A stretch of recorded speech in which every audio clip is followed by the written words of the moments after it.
Cette journée est une journée d'action de grâce et cette messe est une messe d'action de grâce.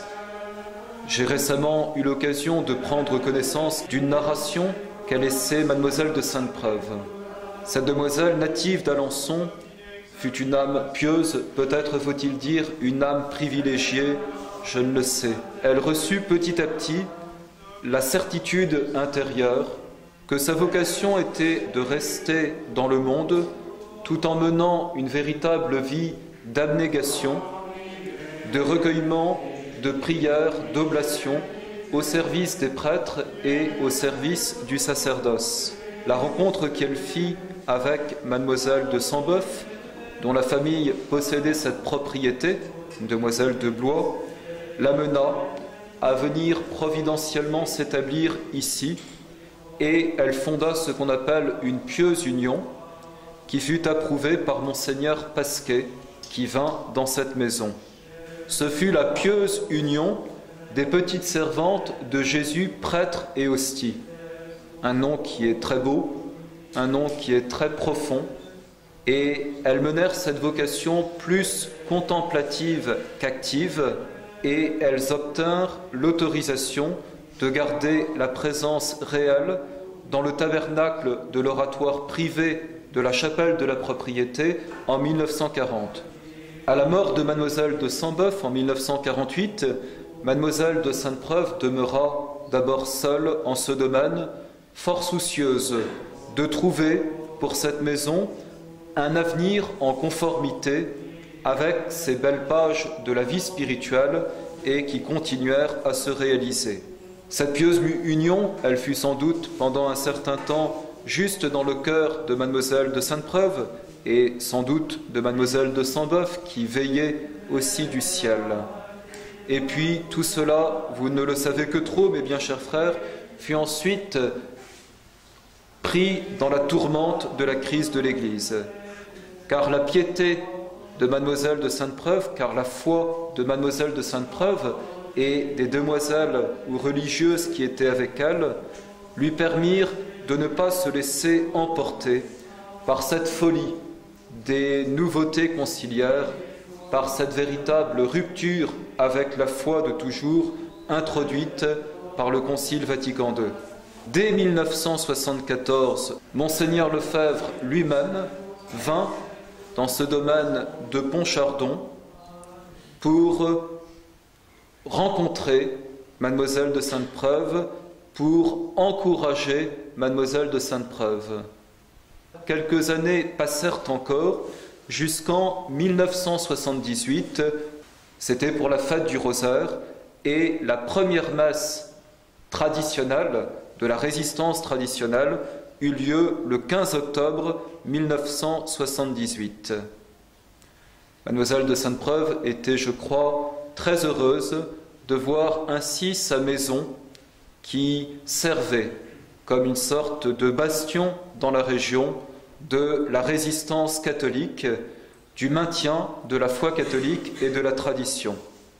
Et c'est de cette rencontre avec Monseigneur Lefebvre, de cette rencontre avec plusieurs prêtres de la fraternité qui se sont succédés pour desservir ici, eh bien qu'elle pensa alors à donner son domaine à Monseigneur Lefebvre, assuré qu'au moins avec lui, il y aurait une fidélité dans la mission catholique de cette maison.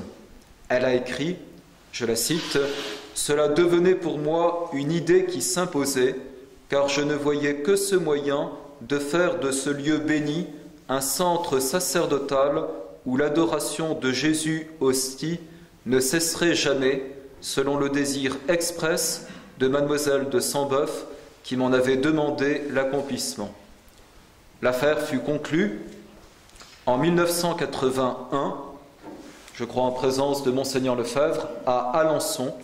Elle y vit un signe supplémentaire, puisqu'elle était native d'Alençon. Depuis cette date, la fraternité a assuré la desserte dominicale de cette propriété qui lui avait été remise.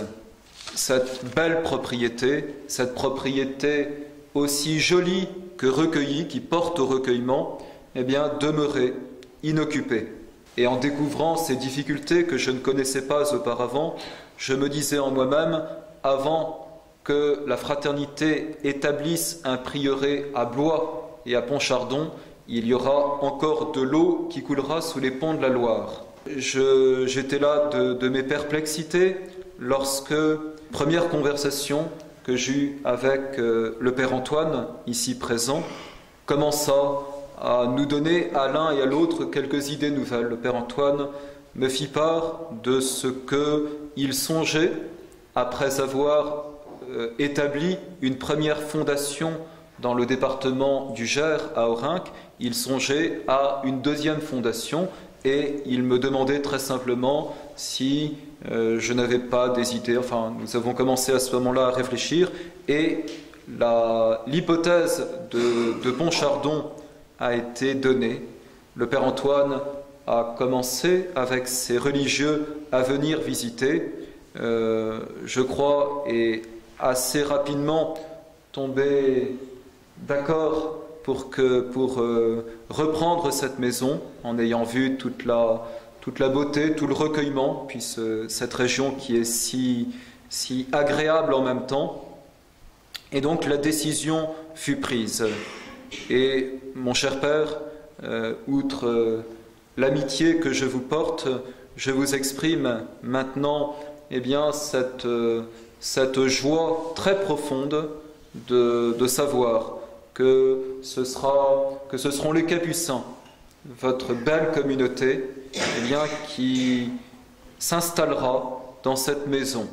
Je pense qu'il y a une joie très profonde et très vive que les fidèles auront sans doute déjà su vous dire et que je voudrais essayer simplement d'exprimer, une joie très profonde et très vive pour nous tous. La joie de la fondation dans notre pays d'une nouvelle communauté religieuse. Au moment où les couvents, c'est quelque chose d'infernal, ne cessent de fermer dans toute la France, je peux dire qu'à Suresnes, il n'y a pas une quinzaine de jours qui se passent sans que l'on me signale un nouveau couvent à vendre et à racheter. Il n'y a pas 15 jours qui se passent. Je n'exagère pas, et peut-être même pas une semaine qui se passe. Je crois que le dernier d'entre eux, c'est la maison de Mortain, qui appartenait aux Spiritains et dont Monseigneur Lefebvre fut le supérieur du Scholastica en Basse-Normandie et qui est mise en vente, et ça n'arrête pas. C'est vraiment désolant de voir notre malheureux pays et qui est complètement abandonné. Alors, je crois qu'il faut bénir le bon Dieu, remercier infiniment le bon Dieu pour votre région, alors que tout se ferme partout, d'avoir le bonheur ici d'une communauté religieuse qui vient s'installer.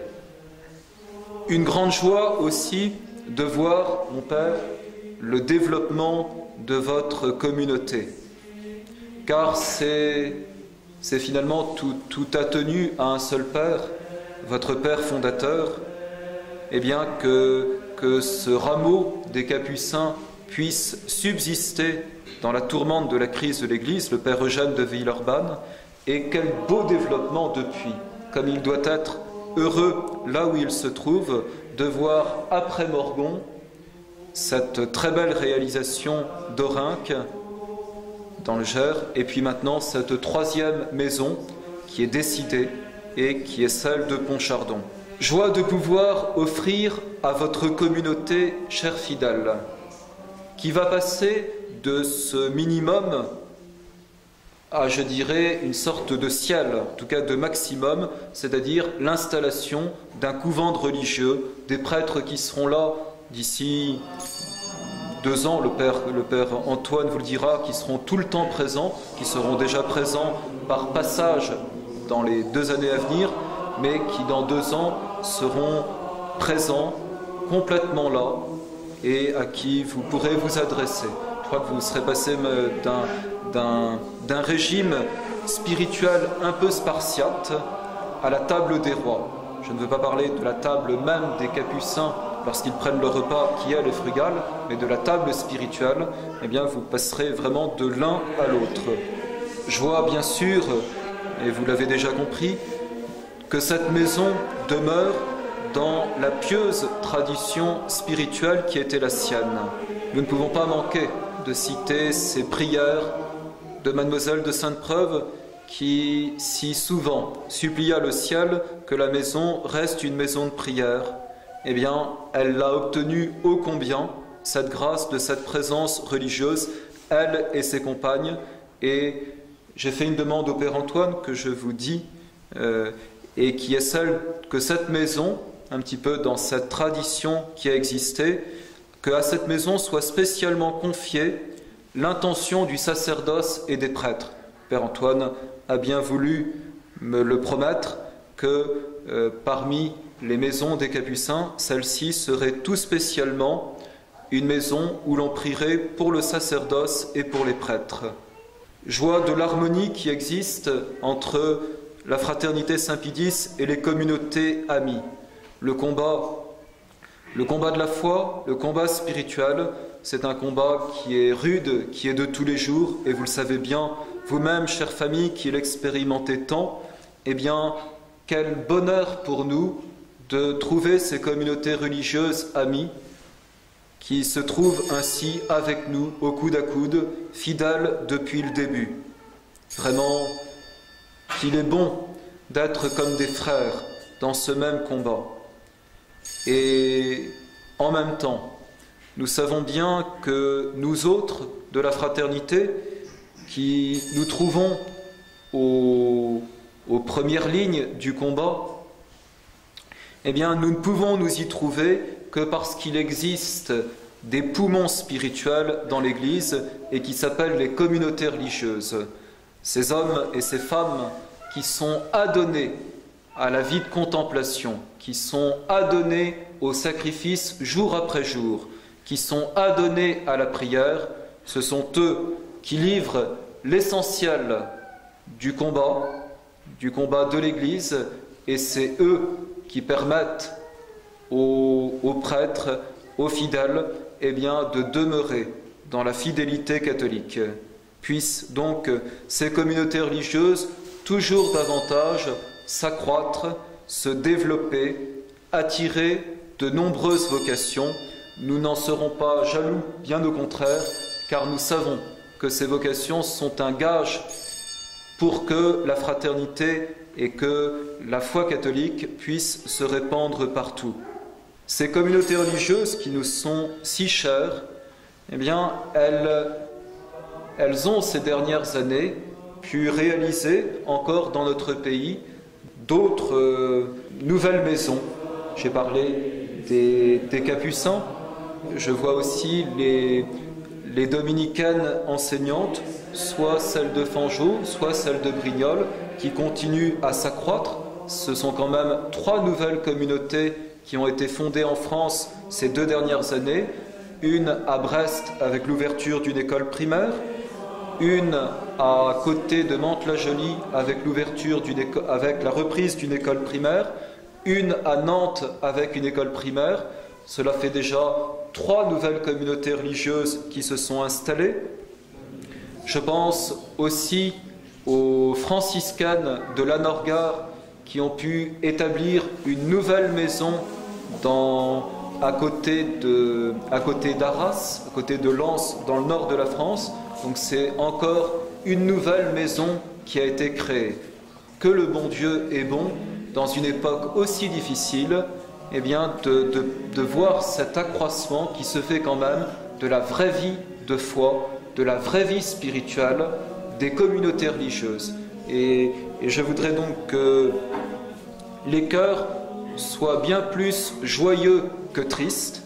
Il y a des raisons de tristesse, mais il y a aussi de belles raisons de joie. Et cette journée, eh bien, nous demanderons que ce soit une journée qui dilate vos cœurs dans cette vraie joie chrétienne et dans cette vraie joie capucine, puisque s'il y a bien un trait marquant, vous vous en apercevrez lorsqu'on fréquente les Capucins, eh bien c'est la joie qui est la leur, cette vraie joie chrétienne et ce vrai bonheur chrétien.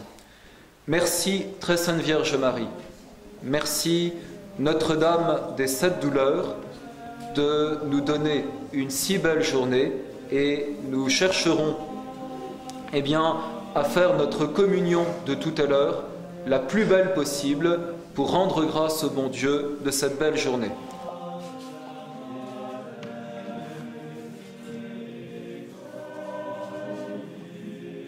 Bien, je tiens moi aussi à remercier les saintes personnes qui ont vécu dans cette maison, qui ont fait en sorte que ce soit une maison bénie de Dieu. Et c'est vrai que quand nous nous sommes intéressés à faire une fondation ici, je ne savais pas tous les détails de cette réalité. Par exemple, que le Saint-Sacrement était demeuré dans cette maison depuis de nombreuses années. Et puis, si je n'avais pas été assez convaincu du bon choix que la Providence nous faisait pratiquer, eh bien, quelqu'un m'a envoyé un petit historique des lieux qui s'intitulait Pontchardon ou un petit coin de paradis. Et bien sûr, mon action de grâce aussi va à Monseigneur Lefebvre, qui, sans qui nous n'aurions pas eu le sacerdoce. Les Capucins sont un ordre apostolique. Vous en connaissez certains. Vous avez la photo du Padre Pio, l'image du Padre Pio, le plus saint que la terre ait porté, au moins dans ces derniers temps, de nos frères, de nos pères. Et donc, voilà, nous devons bien sûr remercier Monseigneur Lefebvre et la Fraternité Saint-Pédis. Avant la cérémonie, tout à l'heure, je disais à Monsieur l'abbé, là, donc deux parmi ceux qui sont là, ont des frères prêtres dans la Fraternité Saint-Pédis.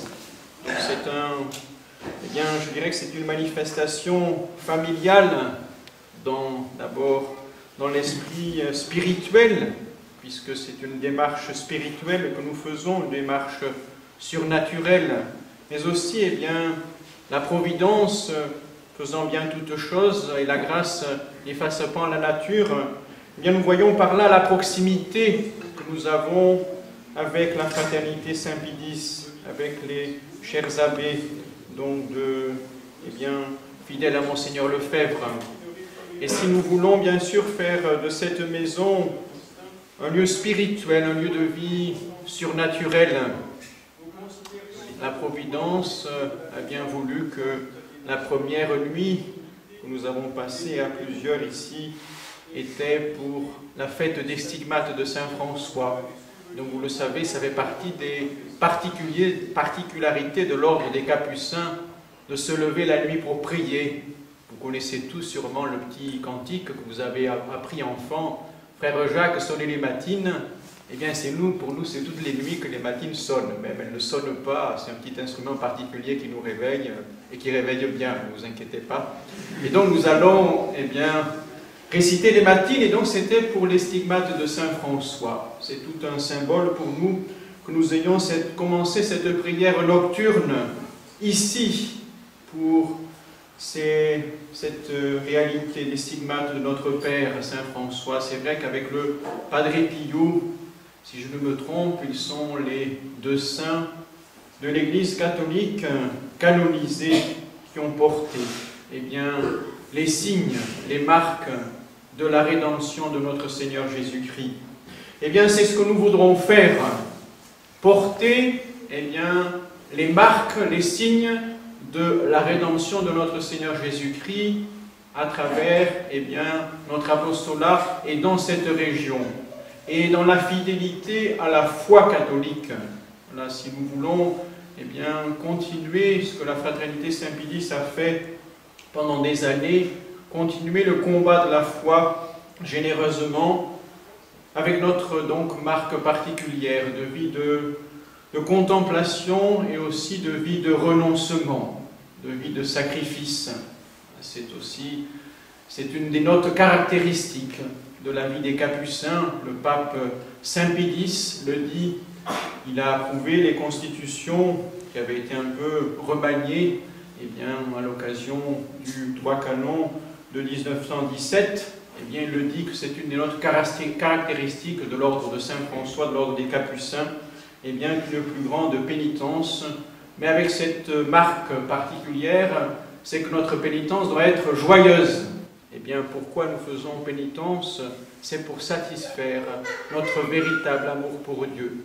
Et c'est pour cela, eh bien, qu'en ressort la joie. Voilà, c'est un petit programme d'avenir que je vous présente et nous tâcherons de le vivre bien profondément ensemble et de le communiquer aux âmes pour que par là, eh bien, elles gagnent la vie éternelle.